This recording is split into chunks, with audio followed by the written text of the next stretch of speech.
અંકલેશ્વર શહેરના અતિ પ્રાચીન શ્રી નારાયણ મંદિરમાં હિંડોળા ઉત્સવની ઉજવણી કરવામાં આવી હતી, જેમાં ભક્તોએ શ્રી ઠાકોરજીના અલૌકિક દિવ્ય મનોરથના દર્શન કર્યા હતા. વજ્રમાં પ્રભુ શ્રી ગિરિરાજજીની કંદારામાં ઝૂલ્યા હતા. તેની સ્મૃતિ સ્વરૂપે દરેક જગ્યાએ, હવેલીઓમાં અને મંદિરોમાં આ દિવ્ય ઉત્સવ ઉજવવામાં આવે છે. પુષ્ટિ માર્ગમાં હિંડોળા સેવાનું એક વિશિષ્ટ અંગ છે. હિંડોળા ઉત્સવ એટલે પ્રભુને પ્રેમથી ઝુલાવવાનું પર્વ. ભક્તો કીર્તન ગાય ભાવ વિભોર બને છે. કીર્તન ભક્તિથી હવેલી મંદિરો ગુંજી ઉઠે છે. અષ્ટસખા વજ ભક્તો એ અનેક હિંડોળાના પદો ગાયા છે. ગુજરાતમાં હવે તો અનેક સંપ્રદાયોમાં આ હિંડોળા પર્વ ઉજવવામાં આવે છે.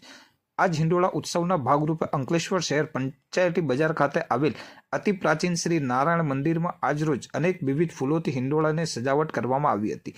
આ સુંદર હિંડોળામાં શ્રી ઠાકોરજીને ઝુલાવવામાં આવ્યા હતા. આ અલૌકિક દિવ્ય મનોરથના દર્શન દરેક ભાવિક ભક્તોને થયા હતા.